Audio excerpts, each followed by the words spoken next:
Ya, shalom.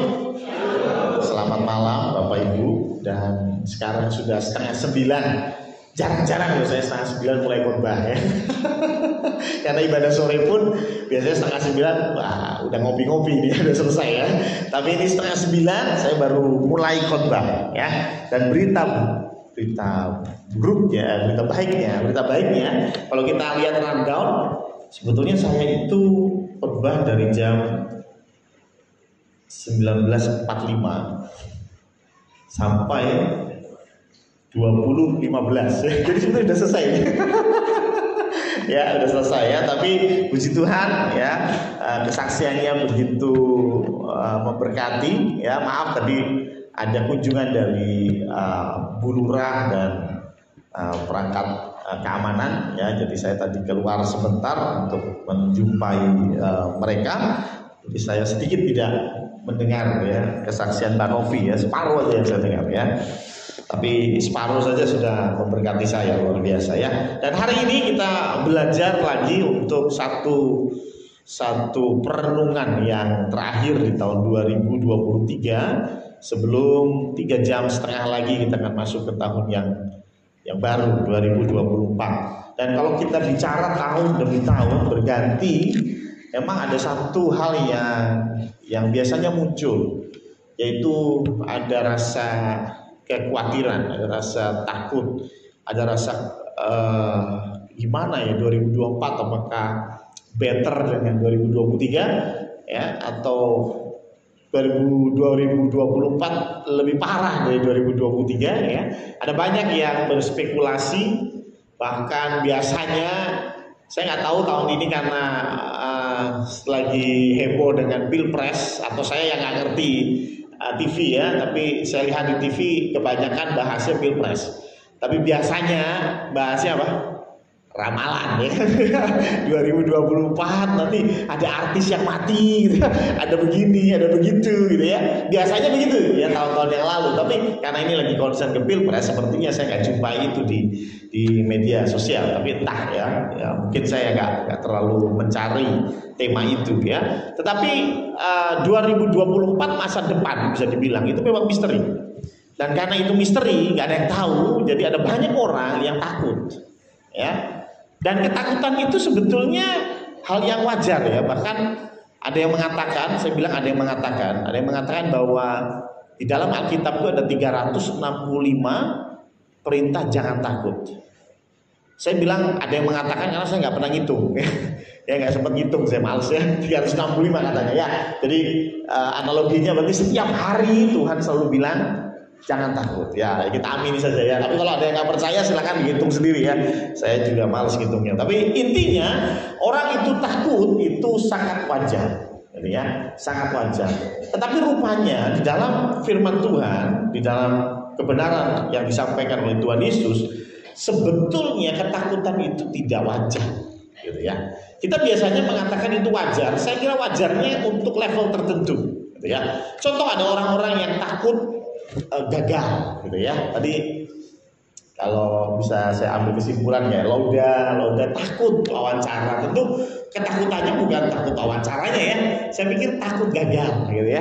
Takut nanti nggak lolos bagaimana. Takut ketika isi ujian terus ternyata dia nggak masuk ke jenjang berikutnya bagaimana ya. Dan saya kira itu bagus ya. Ketakutan yang seperti itu baik ya. Sama seperti anak-anak yang takut besok ada ujian, sehingga dampaknya apa? Ya belajar gitu kan, benar ya? Karena besok ujian, dia takut nggak lulus, apa yang dilakukan? Belajar gitu kan. Jadi ada hal yang positif di balik itu. Tapi ada banyak ketakutan di dalam hidup ini yang itu memperlambat gerak kita, menghambat kinerja kita untuk melakukan apa yang Tuhan mau. Coba kita lihat di dalam 2 Timotius 1 ayat yang ke-7 ya. 2 Timotius 1 ayat yang ke-7. Oleh ini dikatakan begini, sebab Allah memberikan kepada kita bukan roh ketakutan. Jadi jelas ketakutan itu spirit, itu roh. Tetapi tidak hanya roh, tapi ini roh yang bukan dari Tuhan ya. Melainkan roh yang membangkitkan kekuatan, kasih, dan ketertiban. Jadi rupanya roh ketakutan itu bukan datang dari Tuhan, tetapi tentunya datang dari hal lain. Ada dua hal nanti kita bicara. Ketakutan itu bisa dari si jahat, tetapi juga ketakutan dari diri kita sendiri. Ya, contoh sederhana, ada beberapa orang yang takut untuk ketinggian. Ya, apa namanya? Apafobia gitulah ya, takut ketinggian. Gitu ya, ada ya. Ya, homophobia namanya, nggak tahu saya. Takut ketinggian itu jujur saja, sebetulnya takut ketinggian nggak sih? Sebetulnya yang dia takutkan bukan ketinggian, tapi takut jatuh. Betul ya? Ada orang yang takut jatuh sebetulnya, bukan takut ketinggian, tapi takut jatuh. Jadi sebetulnya kurang pas ya. Ada orang yang takut sama kematian. Ada orang yang takut kematian, takut begitu. Bahkan ngelihat orang meninggal aja takut. Ada jenazah aja yang terbujur kaku aja udah takut. Ada orang yang seperti itu karena dia takut kematian, ya. Takut mati lah gampangnya begitu. Saya mau tanya, sebetulnya dia takut mati atau apa? Kalau tadi kan takut ketinggian, sebetulnya dia takut jatuh. Nah karena itu biasanya orang yang takut ketinggian, ya udah, yuk saya ganti. Oke, kamu pegangan yang ini yang kenceng, ini kuat ini, ya, kamu nggak bakal jatuh. Dari situ dia akan muncul keberanian untuk mencoba, betul ya? Tapi pertanyaannya kalau takut mati gimana? Sebetulnya dia takut mati nggak? Sebetulnya bukan takut mati, tapi sebetulnya dia nggak tahu setelah mati terus bagaimana, betul kan? Saya jumpai banyak hamba-hamba Tuhan yang saya bisa bilang nggak takut mati. Bukan karena dia nggak takut mati karena kebal atau bagaimana. Nggak, setiap kita pasti mati. Betul? Saya pasti mati. Dan jangan senang dulu, Anda pun pasti mati ya. Kita semua pasti mati. Cuma masalahnya banyak orang takut mati. Kenapa? Bukan takut matinya sebetulnya, tetapi mereka nggak tahu setelah mati itu gimana, gitu ya. Tetapi sebetulnya untuk orang Kristen ini harusnya nggak berlaku. Betul nih? Saya mau tanya, di sini siapa yang percaya ketika kita mati di dalam Kristus ada keselamatan? Angkat tangan. Sekarang saya tanya balik yang kedua. Siapa yang takut mati? Oh, iya. Ada banyak orang yang tahu secara teori, oh saya percaya kalau saya mati akan masuk surga, tapi tetap takut mati. Nah ini jadi pertanyaan, sebetulnya apa yang Anda takutkan, gitu ya? Jadi artinya ketika kita takut, sebetulnya ada alasan di dasarnya kenapa kita takut. Ya, entah itu takut wawancara, takut ketinggian, takut mati, tapi ada poin pokok yang ketika kita bisa isi itu, maka ketakutan itu akan bisa hilang. Ya, ketakutan itu akan bisa hilang. Dan sekali lagi, ketakutan itu bukan dari Tuhan. Dan yang berikutnya kita tahu kebenaran, ketakutan itu rupanya memperbudak kita. Ketakutan itu mengikat kita, bahkan ada orang yang begitu takutnya sampai-sampai dia mempersulit diri sendiri. Saya punya teman, hamba Tuhan, dia takut naik pesawat. Jadi kalau dia pelayanan ke Makassar, naik kapal. Ya, dia pelayanan ke Papua, naik kapal. Dan Bapak Ibu bisa dapat informasi bahwa dari Jawa ke Papua itu bisa 5 hari, 6 hari. Ya, maksudnya wasting time ya. Tapi dia betul-betul takut naik pesawat. Ya. Saya juga bilang ke dia, gak usah takut naik pesawat. Takutnya apa? Takutnya jatuh. Loh, jatuh pun bareng-bareng, banyak temannya. Jangan khawatir ya. Kalau naik pesawat itu enaknya begitu. Lah ada naik motor, oh mati sendirian ya. Naik pesawat matinya bareng-bareng ya, rame-rame, enak ya. Jadi kadang-kadang ada orang-orang yang karena ketakutan itu dia menjadi terikat dan dia jadi tidak bisa produktif, tidak bisa bergerak sesuai dengan apa yang Tuhan mau. Coba kita lihat di dalam Roma 8 ayat 14 dan 15. Roma 8 ayat 14 dan 15, semua orang yang dipimpin Roh Allah adalah anak Allah. Ayat 15, sebab kamu tidak menerima roh perbudakan yang membuat kamu menjadi takut lagi. Tetapi kamu telah menerima roh yang menjadikan kamu anak Allah, dan oleh roh itu kita berseru, ya Aba, ya Bapa. Jadi jelas kita ini tidak menerima roh perbudakan. Yang dimaksud di sini adalah roh yang menjadikan kita takut. Jadi roh ini rupanya memperbudak kita sehingga kita nggak bisa bergerak, gitu ya, nggak bisa luas, nggak bisa maksimal di dalam hidup ini karena kita takut. Yesus takut nggak? Tuhan Yesus pernah takut nggak? Pernah ya? Yuk kita lihat di dalam Lukas 22 ayat 44. Ini cerita bagaimana Tuhan Yesus takut. Ada yang bisa jawab kenapa Tuhan Yesus takut? Karena Yesus 100% manusia. Ya, jadi kalau ada yang bilang Yesus Kristus itu manusia, saya bilang amin. Tetapi tidak selesai sampai di situ. Yesus Kristus juga 100% Allah. Ya, 100% manusia, 100% Allah. Nah, ketika Tuhan Yesus jadi manusia, maka tentunya dia pernah merasa takut. Coba kita lihat di Lukas 22 ayat 44. Ia sangat ketakutan dan makin bersungguh-sungguh berdoa. Peluhnya menjadi seperti titik-titik darah yang bertetesan ke tanah. Jadi Tuhan Yesus di Taman Getsemani itu pun merasa takut. Sekarang siapa yang masuk ke 2024 merasa takut? Ada? Gak ada, cuma gue doang. Hebat kalian ya. Hebat kalian ya. Ya saya mengerti ada beberapa jemaat yang tahun 2024 sudah ada planning untuk menikah. Ya. Ada ketakutan di sini? Ya, pasti ada banyak yang dalam arti kata masih khawatir, masih takut dengan kondisi yang baru ke depan. Mungkin Lauda pun, walaupun mamahnya sudah bercerita di sini tentang kesaksiannya, tanggal 2 Januari itu hari pertama dia masuk kerja. Saya nggak tahu, tapi waktu saya dulu itu satu hari yang menakutkan ya. Karena belum pernah gitu ya. Pertama kali bekerja gimana? Saya tahu ketika Pak Budi pertama kali buka toko, hari pertama buka toko pasti ada berkecamuk banyak hal, ada ketakutan yang muncul. Aduh, ini nanti gimana? Kalau ada customer ngomongnya gimana dan lain sebagainya, gitu ya. Pertama kali saya harus khotbah pun sama ada ketakutan begitu besar, gitu ya. Jadi saya kira 2024 tidak hanya bicara tentang gegap gempitanya, tetapi tentu berbicara juga tentang ketakutan kita, ya, yang masuk ke jenjang berikutnya, yang masuk ke kuliah, masuk SMA, ya, takut, ada banyak ketakutan. Nah, kita mau belajar bagaimana kita bisa handle ketakutan kita, bagaimana kita bisa memanajemen ketakutan kita.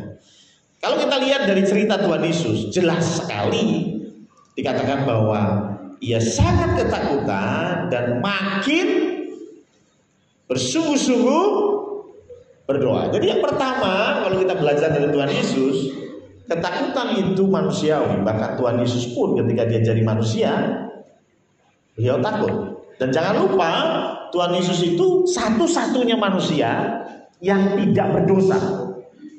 Betul ya? Satu-satunya manusia yang tidak berdosa. Artinya takut itu gak dosa. Karena Tuhan Yesus juga takut, nggak dosa, gitu ya, nggak dosa. Tetapi bagaimana bagaimana menghadapi ketakutan? Tuhan Yesus bilang, Lukas mengatakan bahwa Tuhan Yesus makin bersungguh-sungguh berdoa.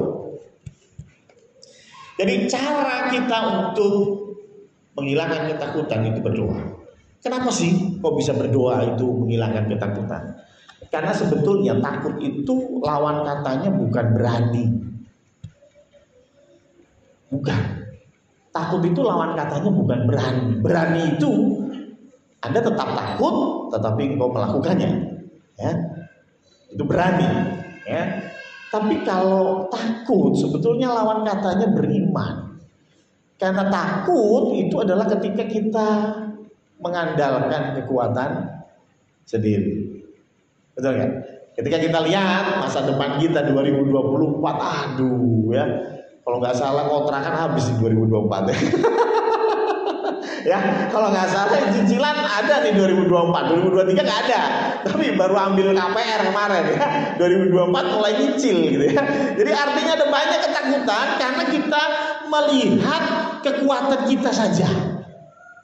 Ya, kita melihat tantangan yang di depan dan kita lihat kekuatan kita, dan kita melihat bahwa kayaknya nggak mungkin deh. Dan itu yang membuat kita takut. Ya. Tapi kalau kita mau melihat kepada siapa yang di belakang kita, yaitu Allah Bapa, kita nggak perlu takut. Ketika Bu Brenda kesaksian di sini, ya kalau melihat kekuatannya Bu Brenda, nggak cuma Bu Brenda, temannya Bu Brenda aja nangis ya. Tentunya karena apa? Karena mereka melihat kekuatannya Bu Brenda dibandingkan dengan masalah yang harus dihadapi, itu nggak banding. Terlalu berat masalahnya Bu Brenda. Tetapi kalau Bu Brenda melihat siapa yang pegang tangannya, nah ini membuat kita tidak takut. Nah karena itu Tuhan Yesus, dia tahu cara menghentikan ketakutan adalah semakin dekat dengan Allah. Sungguh berdoa. Ya.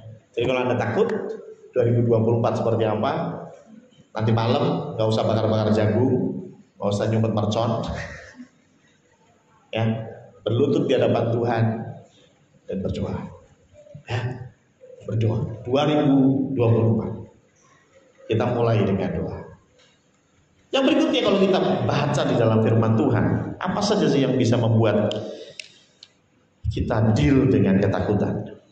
Coba kembali kepada Roma 8 ayat 14. Kita kembali ke Roma 8 ayat yang ke-14. Semua orang yang dipimpin Roh Allah adalah anak Allah.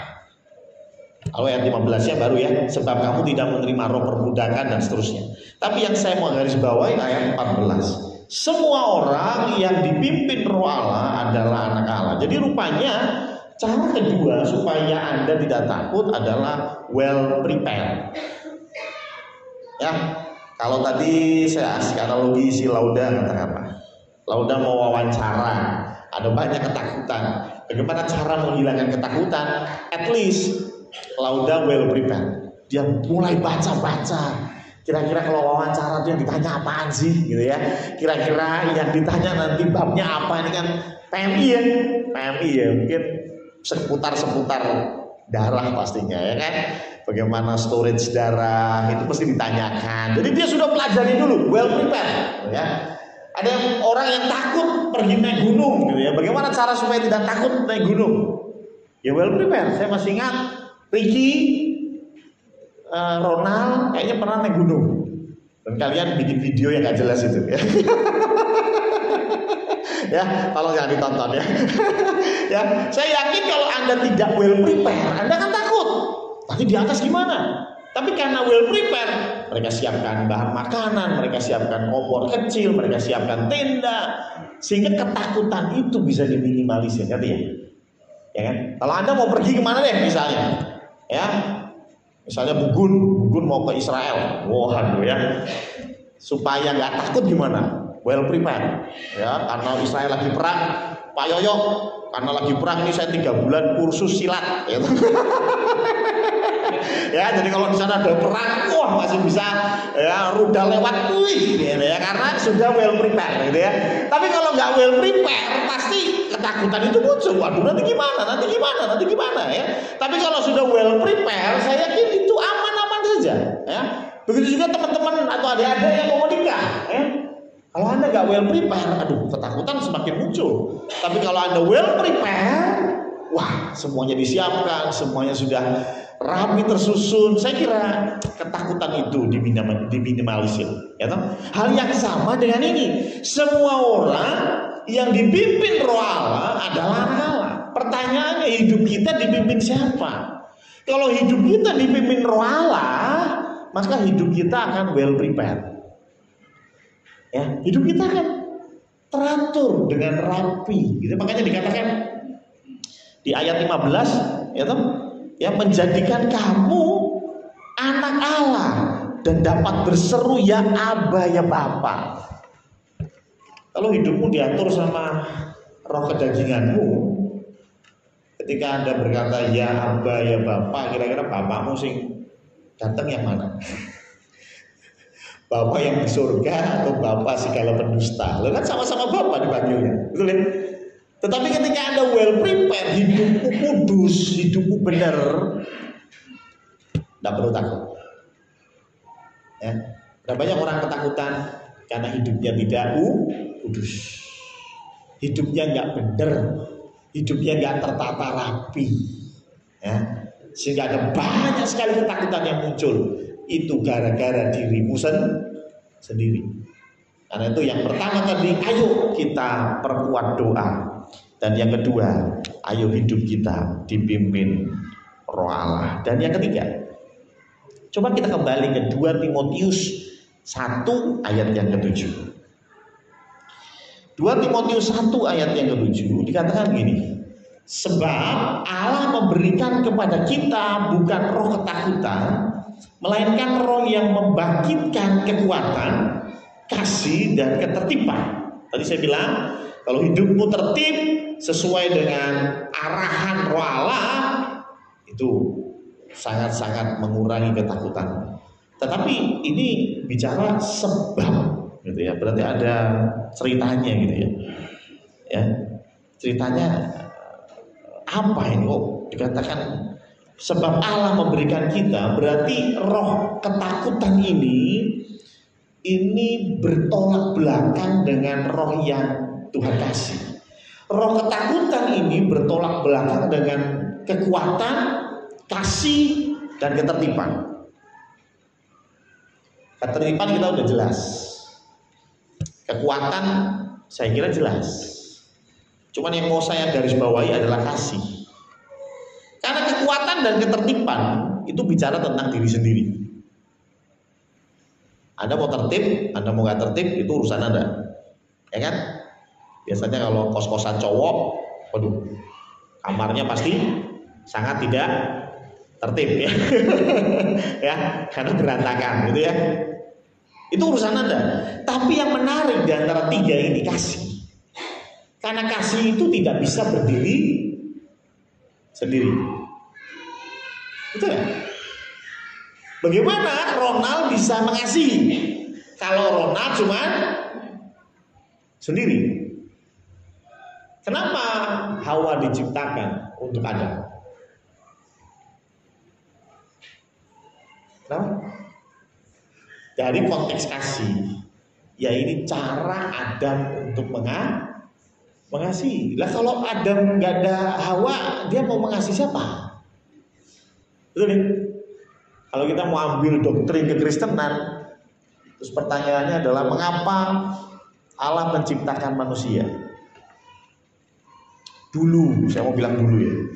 Saya mau bilang dulu saya berpikir bahwa Allah menciptakan manusia supaya Allah bisa mengasihi manusia. Kayaknya so sweet ya, kayaknya so sweet. Tapi sebetulnya salah. Saya bilang itu salah. Kenapa? Ingatlah bahwa kita punya Allah yang spesial. Allah yang sejak awal sampai akhir itu ada 3 pribadi. Bapa, Putra, dan Roh Kudus. Bapa mengasihi anak, anak mengasihi Roh Kudus mengasihi Bapa. 3 pribadi ini saling mengasihi. Itulah mengapa dikatakan God is love. Allah itu kasih. Kenapa? Karena dia sudah ada yang dikasihi. Bapak mengasihi anak, anak mengasihi bapak. Gak perlu manusia, bro. Ya, kalau Allah memerlukan kita untuk menyalurkan kasihnya, berarti Allah ini tergantung pada sesuatu. Betul gak? Allah tidak tergantung pada sesuatu. Aku adalah aku. Aku adalah aku, berarti aku tidak tergantung dengan siapapun. Tapi kalau kita bicara diri kita perlu pribadi lain. untuk kita bisa mempraktekkan yang namanya kasih. Betul ya? Suami perlu pribadi lain untuk mempraktekkan yang namanya kasih. Dan bagaimana cara kita mengasihi? Minggu yang lalu saya bicara, cara kita mengasihi adalah melayani. Tuhan Yesus datang ke dunia bukan untuk dilayani, tapi untuk melayani. Kenapa? Karena itulah konsep kasih. Kasih itu memberi, kasih itu melayani. Bukan datang dan untuk dilayani, tetapi datang untuk melayani. Itu kasih. Maka dari itu pertanyaannya, sudahkah kita belajar mengasihi?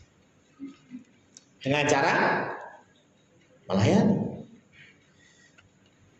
Bagaimana dalam rumah Anda mau dilayani atau Anda mau melayani? Saya nggak bicara hanya kepada orang tua. Orang tua saya yakin sudah otomatis melayani. Tapi bagaimana dengan anak-anak muda? Anda bangun tidur dan berharap mama sudah siapkan semua. Iya Bernika? Iya, oke, good ya. Bangun tidur pokoknya udah ada sarapan, baju sudah siap gitu ya. Ya, air panas sudah disiapin. Jadi bangun tidur tinggal mandi, nyaman, makan, enak, pakai baju berangkat kuliah. Bahkan uang saku sudah disiapin sama papa gitu ya. 2024 harus berubah. Amin. Gak cuma bicara saya harus dilayani, tetapi saya harus melayani. Suami pulang, pengennya gimana? Ya pulang, rumah sudah bersih, gitu ya pengennya ya. Kopi sudah cempak, ya toh, ya pisang goreng sudah mateng, ya. Pengennya begitu ya. Jujur, sebetulnya kita memang pengennya dilayani, betul. Tetapi saya mau bilang, kalau engkau punya kasih, mulailah melayani. Ya. Apa yang bisa suami lakukan untuk istri? Tidak hanya menuntut apa yang istri harus lakukan untuk suami. Ya. Anak-anak juga sekarang pinter-pinter ya, ketika disuruh melayani orang tua jawabannya, lu yang pengen anak kan bapak ibu, saya kan nggak pengen lahir. Ya, tetapi saya mau bilang, engkau sebagai anak pun harus mulai belajar bagaimana engkau belajar melayani. Karena itu bicara tentang kasih. Dan ketika engkau punya kasih, firman Tuhan bilang, maka roh ketakutan itu akan dihilangkan daripada. Ya. Noel, ini udah besar loh Noel ya, udah kelas 1 SMP. Ya. Mulailah belajar untuk melayani. Ya. Yang jagain kakak jangan cuma mama terus. Gantian, mama istirahat deh. Kebetulan Noel besok libur, Noel yang gantian ngurusin kakak. Kata mama istirahat. Tuh betul nggak? Betul nggak? Coba bagaimana keluarga yang seperti itu menjadi keluarga yang menyenangkan? Betul nggak? Tidak hanya menuntut, oh mama harus begini, papa harus begini, anak harus begini, tetapi belajarlah untuk saling melayani. Karena itu bagian dari roh yang Tuhan beri. Dalam kita bergereja sama. Makanya ada hari ini kita mau belajar namanya perjamuan kasih, ya. Perjamuan kasih itu tidak hanya bicara tentang aku datang ke gereja dapat apa, tetapi aku datang ke gereja, aku mau memberi apa. Ya, itu konsepnya, ya. Jadi gak cuma aku datang, pokoknya aku dengerin firman Tuhan, pulang dapat sesuatu. Ya ada kalanya seperti itu, tetapi ada kalanya engkau harus pikirkan kontribusimu untuk gereja, kontribusimu untuk keluarga, kontribusimu untuk bangsa Indonesia. Ketika engkau punya kasih, dan kasih itu engkau salurkan kepada pribadi lain, maka ada roh ketakutan yang Tuhan hilangkan dari hidupmu. Ya. Doa perlu, hidupmu dipimpin oleh roh perlu, tetapi kasih itu yang memperjelas sebetulnya engkau anak Allah atau bukan. Karena firman Tuhan bilang, kalau engkau saling mengasihi, maka semua orang akan tahu bahwa engkau adalah murid Kristus. Jadi engkau itu jadi murid Kristus bukan karena salibmu gede, bukan karena tatomu tato salib, namamu Yohanes, Markus, dan seterusnya. Tetapi ketika engkau mengasihi Tuhan melalui mengasihi sesamamu, melalui mengasihi orang-orang terdekatmu, maka Tuhan berkata bahwa jangan khawatir, masa depan Tuhan akan ikut campur. Saya juga nggak tahu 2024 akan seperti apa. Ada rumor bilang COVID mulai datang lagi, ada rumor pilpres begini, ada rumor banyak hal. Tetapi biarlah semua ketakutan kita serahkan kembali kepada Tuhan. Selama doa kita kuat, selama kita berserah diri, dipimpin oleh Roh Allah, dan kita mau mempraktekkan kasih, saya terlalu yakin masa depan tidak perlu dikhawatirkan.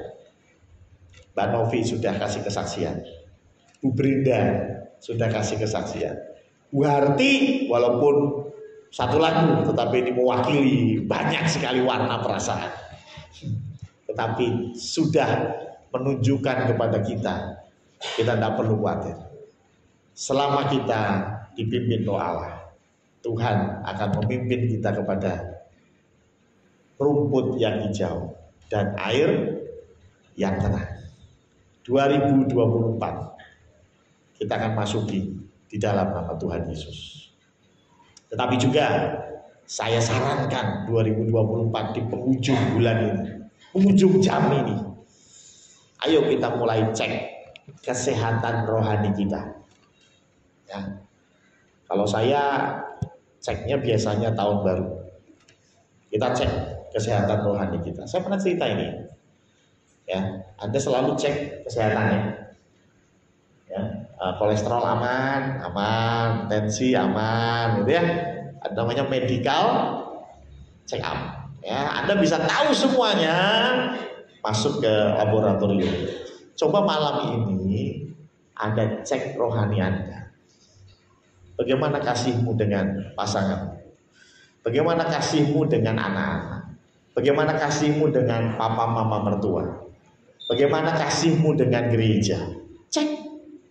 Supaya Anda tahu Anda di mana.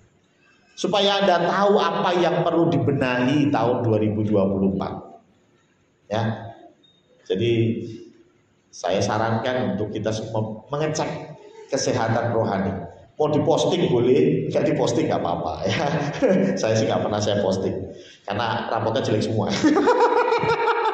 Enggak ya. Enggak begitu ya.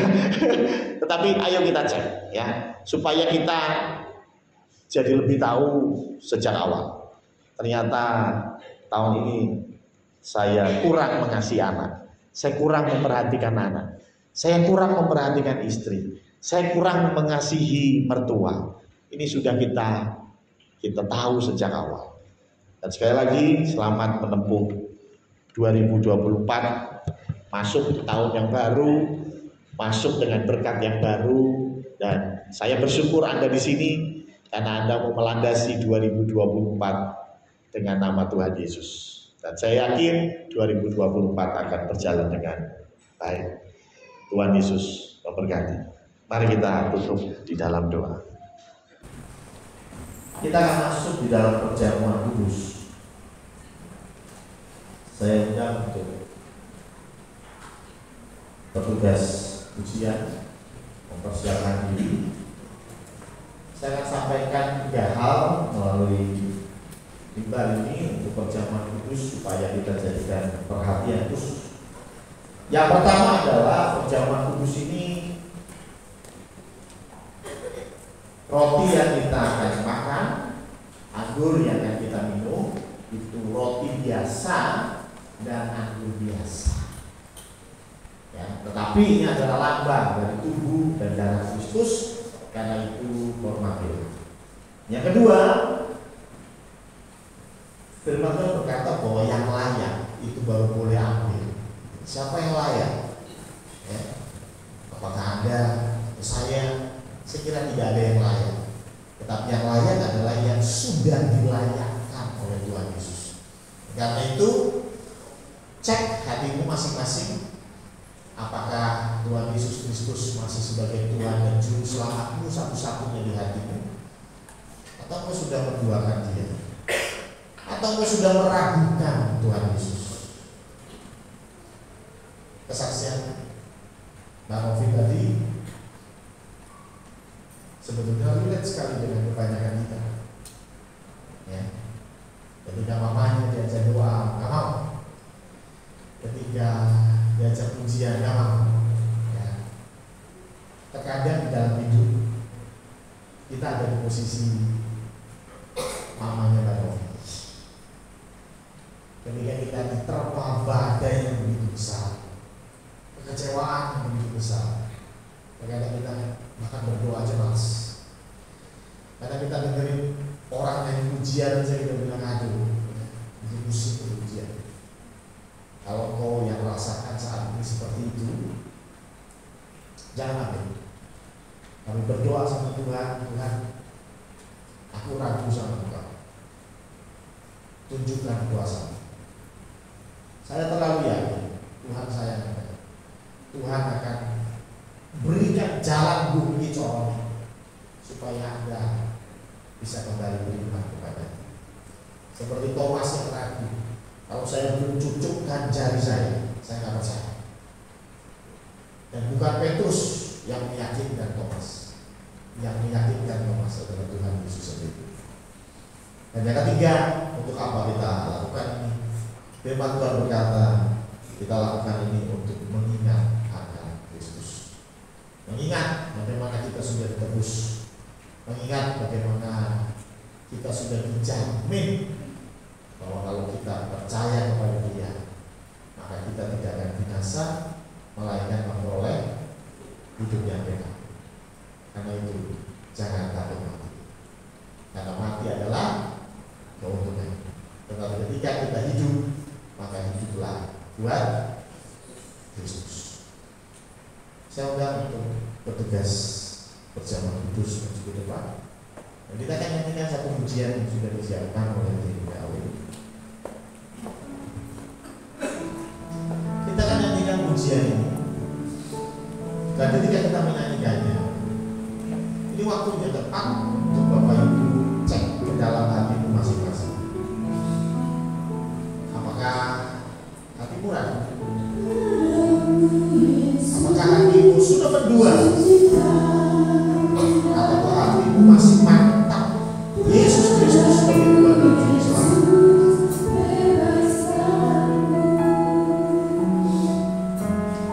Darah Yesus ubahkan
Tuhan, ini kami Tuhan.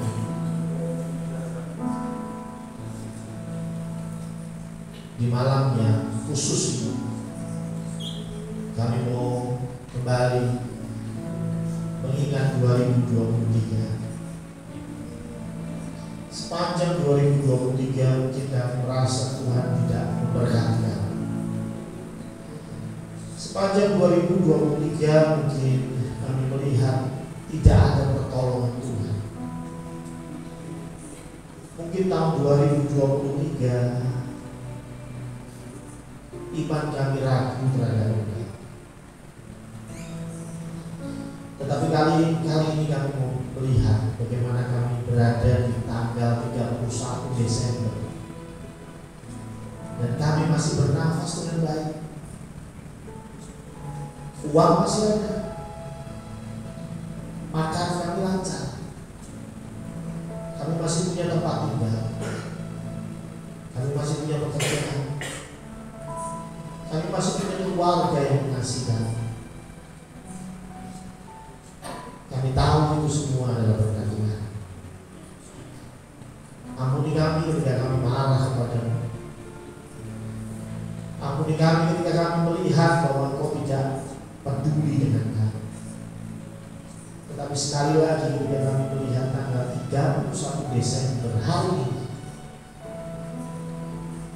kami bisa pakai baju yang bagus untuk datang ke rumah Tuhan. Ini tidak lain dan tidak bukan karena Engkau mengasihi kami. Ampuni kami Tuhan di dalam kelemahan iman kami. Kami sadar tahun 2024 tahun yang penuh misteri. Kami tidak tahu di tahun 2024 ada apa saja. Tetapi biarlah melalui perjamuan kudus ini kami kembali diingatkan bahwa kami bukan milik kami lagi. Kami sudah dibayar lunas. Hidup kami bukan untuk kami tetapi untuk Kristus. Dan karena itu kami tahu selama kami bersama-sama dengan Kristus, kami cakap melakukan segala sesuatu.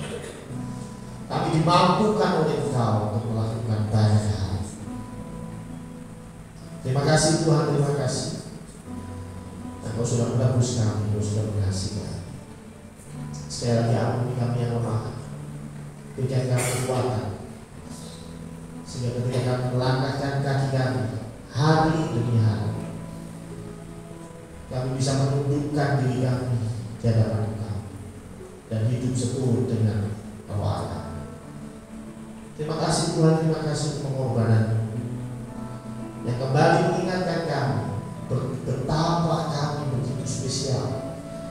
Karena kami punya Bapa yang baik, kami punya Bapa yang peduli, kami punya Bapa yang mengerti setiap tetesan air mata.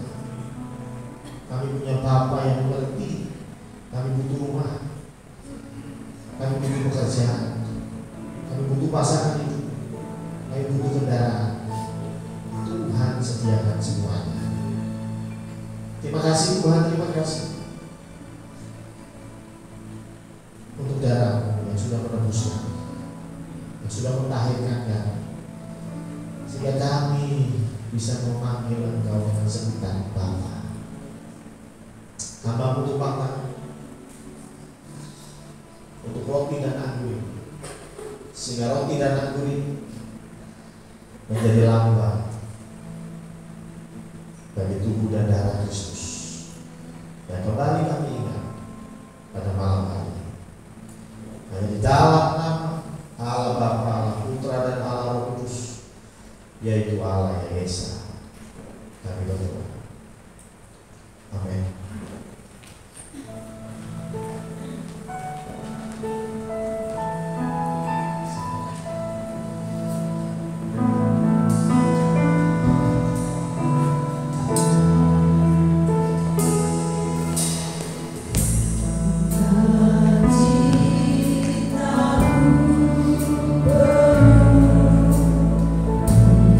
Good.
kesempatan untuk Bapak Ibu membuka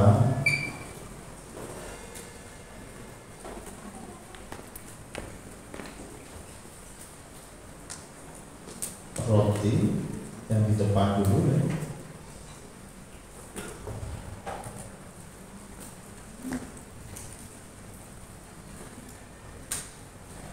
Terima kasih Pak.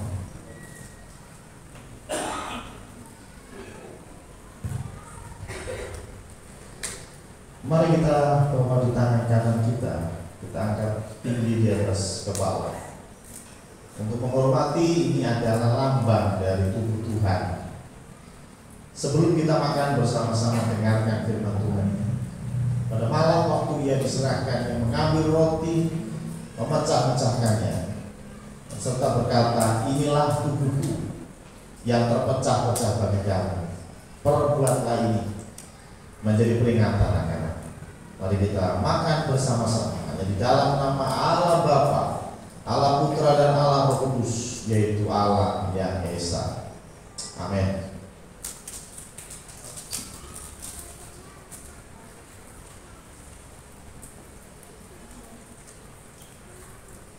Mari kita buka anggur di bagian belakang.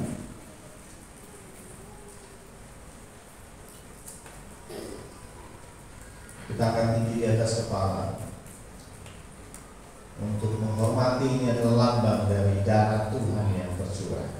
Sebelum kita minum bersama-sama, dengarkan firman Tuhan ini. Kemudian ia mengambil cawan serta berkata, inilah darahku yang tertumpah bagi kamu untuk perjanjian baru yang kusediakan untuk kamu. Perbuatlah ini menjadi peringatan akanku. Mari kita minum bersama-sama hanya di dalam nama Allah Bapa, Allah Putra dan Allah Roh Kudus, yaitu Allah yang Esa. Amin.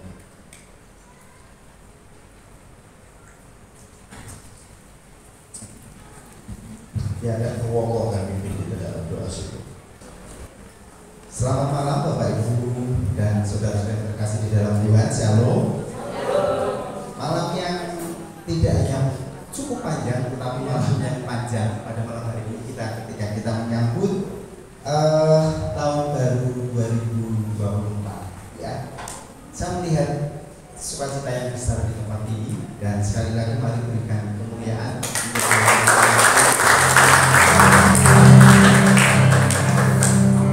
Tidak butuh lebih dari 4 menit ya, silakan kalau mau berdiri ya. Saya mau sampaikan pengumuman di minggu pertama di tahun 2024 ya.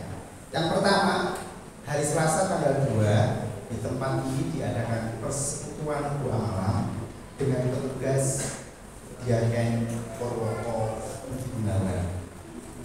Kemudian hari Jumat di tanggal 5 kembali KPK Kasih dan Sukacita akan mengadakan ibadah gabungan bertempat di rumah Bapak Antonius Sudadi dengan alamat Jalan Wologito Barat 8 RT 2 RW 5. Ujian oleh Diaken Suhati dan firman Tuhan disampaikan oleh Pendeta Samuel Priyotomo.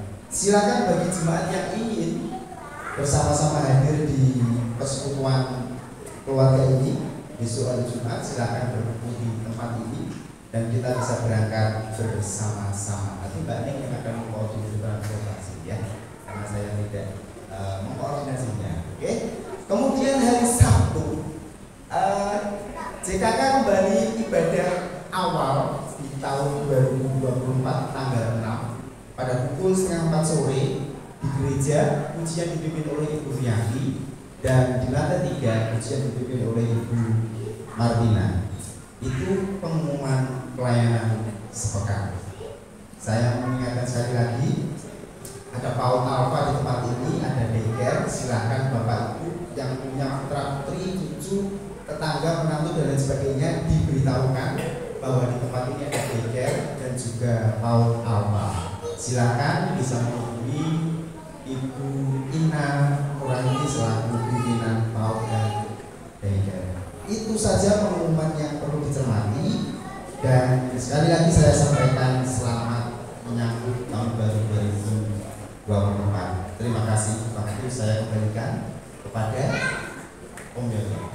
Ya, kita sudah ada di penghujung ibadah, tapi setelah ibadah selesai nanti ada ramah tamah yang kita bawa sendiri untuk kita, gitu ya. Karena namanya ucapan kasih dan sekaligus door prize, jadi biar cepat, gitu ya.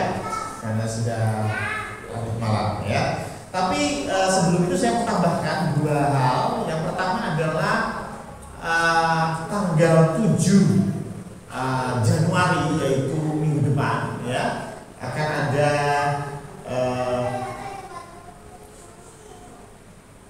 peneguhan nikah antara Bapak Sudadi dengan Ibu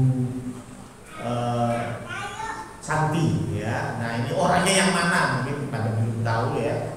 Nah, ini saya minta untuk bisa kami berdiri supaya kita tahu, ya. Monggo Pak Dedi dan Bu Santi, ya, kita kasih selamat dulu sebelumnya, ya. Jadi minggu depan kita akan melakukan peneguhan nikah di lantai 3, ya, jam 10 pagi, ya, minggu depan, ya, minggu depannya. Dan juga mengundang untuk seluruh jemaat di hari Jumatnya ada KPK di tempat yang tadi sudah diumumkan, dan hari Minggu itu juga, ya, di acara resepsi mereka jam 12, ya.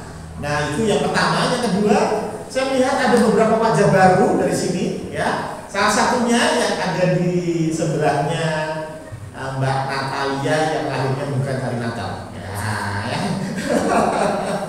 Ya, bisa bagi berdiri Bapak Ibu yang terhormat, biar kita tahu, gitu ya. Selamat datang. Terima kasih. Ini keluarganya Mbak Natalia. Waduh, ya, dari Madiun, ya, datang ke sini, luar biasa. Terima kasih banyak sudah bergabung bersama kami, ya. Dan ada lagi kan yang saya lihat dari sini yang baru pertama datang. Boleh, bukan ada, ya. Ya, puji Tuhan, ya. Oke, ya, saya lagi terima kasih untuk kehadirannya. Saya kira dua itu saja yang perlu saya tambahkan, dan kita akan tutup di dalam doa. Tambah lagi Bu Ketua, aman, ya. Mari kita bangkit berdiri, kita akan tutup di dalam